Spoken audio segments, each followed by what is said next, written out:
Hi, welcome back to class. Today we're going to start our conversation on KYS, Know Your Student, which is our golden rule of teaching. So, what do you need to know about your ELLs, your English language learners? So in this video, we're going to talk about factors affecting second language acquisition. And actually that should state additional language acquisition because we do have kids who are already coming to us with 2, maybe even 3 languages. Okay, so let's always keep that in mind because some of our kids come to us already as multilingual learners. So what are the factors that affect additional language acquisition? Factors can help students acquire additional language or they can hinder, depending on the context. So we're going to think about at the individual level, at the family level, at home, at the school level, and at the community level. Can you think of some examples that will either help or hinder your students? So an example at the individual level would be extroverts. Extroverts tend to acquire additional languages more efficiently because they're willing to take more risks with language. They like to talk all the time. So because they talk so much, they will self-edit along the way. They'll get feedback from others. Whereas kids who tend to be a little bit more introvert, a little bit more shy in temperament and quiet, don't take that many risks, right? So now we know that extroverts have a tendency to acquire languages more efficiently and more effectively. Another factor could be at the school level. And that is if I have a school that has limited resources. Right now, a lot of schools are having an issue with internet access for their students at home. That, with this remote learning environment and this virtual learning, they don't have the internet access. Or at the school level, they don't have the resources they need. And that's going to affect, again, how efficiently and how effectively our kids are acquiring additional languages. So if you want to challenge yourself and quickly pause the video and make a list of all the factors that help or hinder students at these 4 levels. Okay, I'm going to continue. Let's start with the community level and think about the town in which your school is situated and think about what kinds of opportunities does your town provide either for English access or native language access. So, some towns have recreation departments and the kids can play soccer and baseball and lacrosse with their peers and they're doing a lot in English and they get to have that social language and they get to practice their social language with others in English. You have some communities that have churches where they have the Mass in Spanish or in a different language, and then you get these community of people of a similar language um, um, engaging together and solidifying their native language through the Mass. So that's one way that communities support and help with additional language acquisition. Also, of course, is how does a community perceive um, the status of the language of the students, the language, the culture, the country from where they're originating. Um, as we know, some communities are a little bit more embracing than others. And that's something to be very mindful of. And we have some communities that have lots of different ethnicities, and some are more accepted than others. So that's something to be extremely aware of and cognizant of what's going on in your town. Okay, factors at the school level. Now, we're going to go from school down to classroom. At the school level, what is going on in the school? How does the student feel when they come into the school? I can walk into it. I've walked into many, many, many schools, and I can tell you all about the climate and culture, like within the first 30 seconds of being in the school. It's very clear if a school embraces different kinds of kids or not. And I don't mean just because they put up a couple of cool multicultural posters that that's good enough. It's, are there languages represented throughout the school? Are there signs in multiple languages? Do you see different kinds of languages being used through the media of what kids create? Do you see that cultural plurality throughout the school? And in many schools you do, and it's a beautiful thing. And in some you don't. So that leads into, of course, school culture and climate. If it's a welcome place where a parent or a family member walks in and people don't, people make a face when certain people walk in, that's not nice.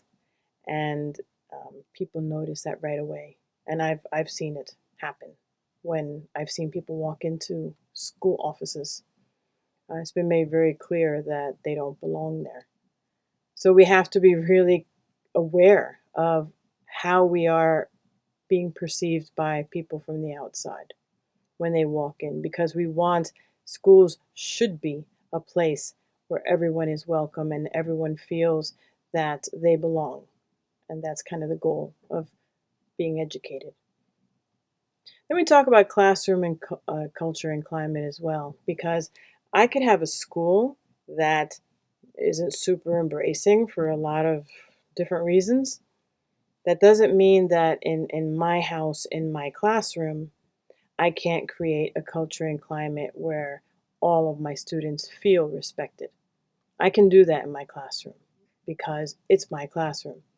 So as soon as they step in through the doorway of my class, it can be a completely different environment from what's in the hallway or in the rest of the school. And as a teacher, I really want to make sure I do that, especially in those kinds of settings. Teacher expectations of students. Kids know what you expect of them, and they know what you don't expect of them, and they will rise to either. So when I have a lot of teachers, one of the reasons why my company is called Up the Bar Consulting is because I'm dedicated to up the bar.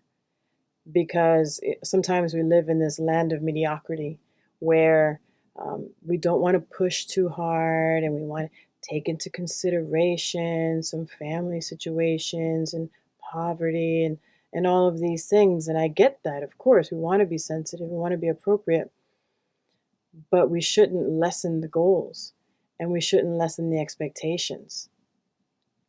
We want all of our kids to work hard and to reach maximum potential and to be the best them that they can possibly be.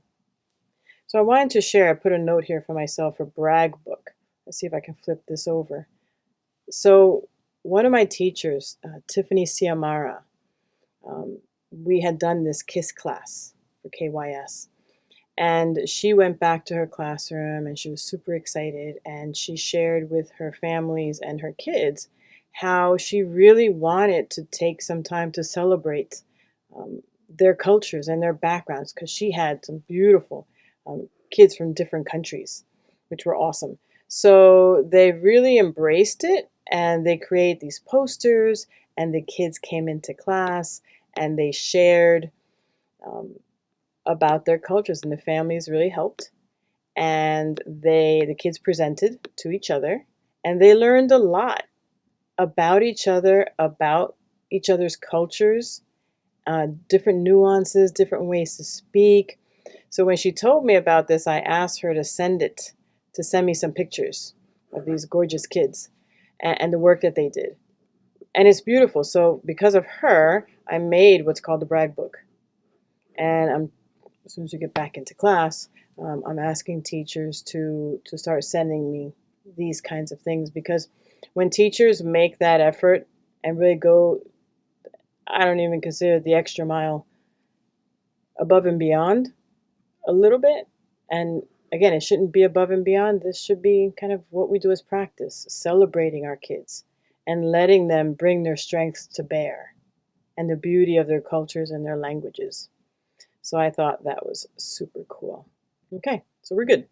So that's when a teacher really makes it very clear to kids that you belong and I want you here.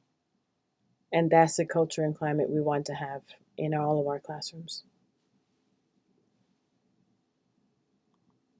Okay, at the individual level, lots of stuff at the individual level, of course. Okay, we have to look at student motivation, and that's a whole separate class where we talk about intrinsic versus extrinsic motivation. That's for another day, not in the KISS. Also, we look at attitude towards U.S. culture. Do they want to be here? For kids who are coming from other countries, and remember, about 70% of ELLs in this country were born in this country. And we'll address that more when we talk about the ELL typologies, but that's something to put in the back of your head. So attitude towards U.S. culture, do they want to be here? Did their parents make them come here for whatever reason, and they really miss home, and they really miss their friends and family and how life used to be back there? Or, on the opposite side, are they super excited about being here? Have they always dreamed of coming here? Do they think and they know that they can create opportunity here and they're going to make the best of it? Is it a factor that helps? Is it a factor that hinders? That's up to each kid. Sense of identity in the classroom. If I'm the only Romanian kid in the class, I'm going to feel a little strange. Okay, I'm going to feel a little bit out of place. And it's going to take some time for me to acclimate. So I need to know what is my identity here in this classroom. I need my teacher, even if we don't speak the same language, to let me know that I do belong there and that she or he values my presence there and that I add value. Stages in acculturation. We're going to talk about culture in a separate video because that's critical. We're going to talk about culture and we're going to talk about the stages of culture shock because they do matter. The honeymoon phase and the regression phase are very, very different animals, and it's very important for you to know because those are factors that are going to affect. If I'm in the honeymoon phase, I'm open. I'm wide open. I'm ready. I'm going to learn a lot. Once I get to that regression phase, I'm not feeling the love a lot. So I may not take the opportunities to learn English or content at that time. Cognitive development in native language and literacy levels in native language. And that is how much schooling did your students receive prior to coming to your class in their native language, in their native country. We're going to see, and again, going back to those ELL typologies, we're going to talk about it is super impactful how much they have had in terms of native language. And going back to our ELLs who were born here, were they in a dual language program? Were they in a bilingual program? Did they get their native language solidified? Are they academically trained in native language so that then we can then transfer all those cognitive skills and literacy skills into English where possible? Factors at the family level. So we have to look at, what we always have to look at, is socioeconomic status because we know money matters. And my kids who have lots of money get to go travel, they get to have all kinds of experiences, and then they put names to those experiences and they use language about those experiences, and that's language, and that's authentic language. My kids who don't have a lot of money don't have a whole lot of opportunities to have a lot of experiences, so that narrows their opportunities, which in turn narrows their opportunities for language. And if their parents are constantly working, constantly out of the house, then again, they've got no one to work with in terms of language. So we know socioeconomics is a tremendous factor for kids. Reasons for coming to the U.S. We have families who are in the shadows, who came here for economic opportunity, who are trying to keep their head low and keep out of trouble, and that's so difficult. and the stressors that are at home because of that and the anxiety. So that's really, really a tough factor. We've also got, temporary relocations. We've got business people from other countries coming and they're here for a year and then they're going back to their jobs back home. And there's a certain level of investment or lack of investment that one makes during those transitions. If I'm only here for a year, how much am I going to worry about studying? How much of an effort am I going to put into English? Goes back to the individual, goes back to motivation. Do I want to embrace the opportunities that are here and learn the English and make friends even though I know I'm leaving in a year? It's different. It depends on the kid. Projected length of stay in the US, same, going back to that temporary relocation. Also, going back to my kids in the shadows. If they feel that any moment they're going to get caught and going to get sent back, then they don't think about being here for a long time. And that's difficult because if you've got one foot in one country and one foot here, and you're going back and forth between the two, that can get a little bit dizzying. So we need to help these kids firmly plant their feet. And I'll talk about that in a quick second. So attitude towards the U.S. culture, we talked about that in terms of at the family level, same as at the individual level. Do you want to be here or do you not want to be here? And both apply. Different circumstances, different families, different situations. And maintenance and respect of native language. We're going to save that for the next video because that does require and does deserve its own video in and of itself. So for now, we've discussed a lot of different factors that help or hinder at the individual, at the community, at the family, and at the school level. So your food for thought is, where's your part? What part do you play in all of the above? How do you support your students at the individual level? How do you support at the school level? How do you add value in terms of promoting multilingualism and multiculturalism? Do you just put up a couple of posters and call it a day? Or are you much more authentic and you advocate for your kids and your families? So think about to which extent you do promote that advocacy. And do you walk the talk? That's your food for thought. I will see you next time. Thanks.